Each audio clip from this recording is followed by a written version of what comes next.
Good morning student, स्वागत है आपका भजनपाल भाटी इंटर कॉलेज के डिजिटल वर्ल्ड में।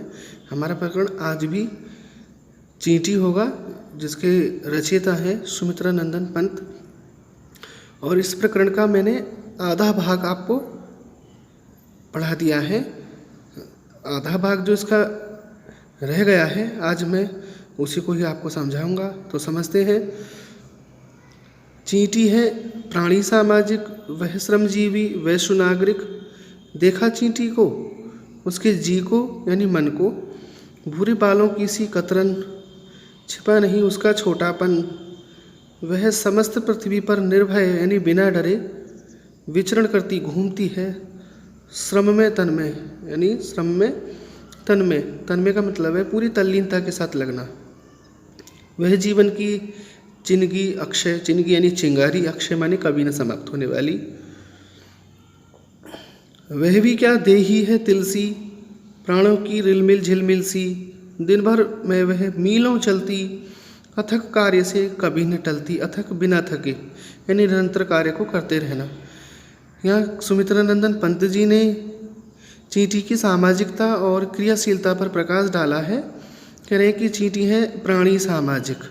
पंत जी कहते हैं कि चींटी भी एक सामाजिक प्राणी है। जिस प्रकार मनुष्य समाज में रहता है और उसके लिए अपने सामाजिक नियमों और कर्तव्यों का पालन करना आवश्यक होता है, उसी प्रकार चींटी के लिए भी अपना एक समाज होता है जिसके नियमों का पालन करना उसके लिए नितांत आवश्यक है। अतः चींटी भी मानव की तरह ही एक सामाजिक प्राणी है। वह भी परिश्रमी और अच्छी नागरिक है। देखा चींटी को, उसके जी को। कभी आगे कहता है कि क्या तुमने चींटी को देखा होगा? उसका शरीर भूरे बालों की कतरन के समान छोटा एवं पतला है। उसके आकार का छोटापन, उसके आकार की छोटाई किसी से छिपी नहीं है। छिपा नहीं उसका छोटापन ही कह रहे हैं कि उसके जो आकार की जो छोटाई है वो किसी से छिपी नहीं। वह छोटी होती हुई भी पूरी पृथ्वी पर बड़ी निडरता के साथ घूमती रहती है और अपने कार्य में पूरी लगन से लगी रहती है। वह क्रियाशीलता की साकार मूर्ति है और वह जीवन की कभी न खत्म होने वाली एक चिंगारी के समान है। वह भी क्या देही है तिलसी। कभी आगे कह रहा है चींटी का शरीर तिल के समान अत्यधिक छोटा है। वह प्राणों की चमक और झिलमिलाहट के समान है। वह इतनी अधिक परिश्रमी है, इतना कठोर परिश्रम करती है कि दिन भर में पैदल ही मीलों तक की यात्रा बड़ी आसानी से तय कर लेती है। वह परिश्रम से नहीं घबराती और बिना थके निरंतर अपने कार्य में लगी रहती है। तो यहाँ पर कवि ने चींटी का उदाहरण देकर मानव को प्रेरित किया है और उसे निरंतर अपना कर्तव्य करते रहने की शिक्षा भी दी है।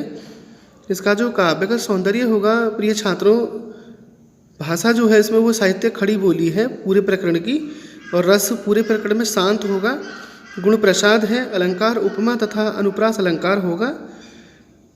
आपको ये जो पैराग्राफ बाई पैराग्राफ है मैंने जो समझाए हैं, आपको अपनी नोटबुक में ये ससंदर्भ सप्रसंग और काव्यगत सौंदर्य के साथ इनकी व्याख्या आपको अपनी नोटबुक में सुंदर हैंडराइटिंग में लिखनी है और वर्क कंप्लीट करके अपना कार्य को पूर्ण करके एक बार विद्यालय में आकर के अपनी कॉपी को यानी जो जिसमें आप वर्क कर रहे हो उसे एक बार अवश्य जांच चेक करा जाए।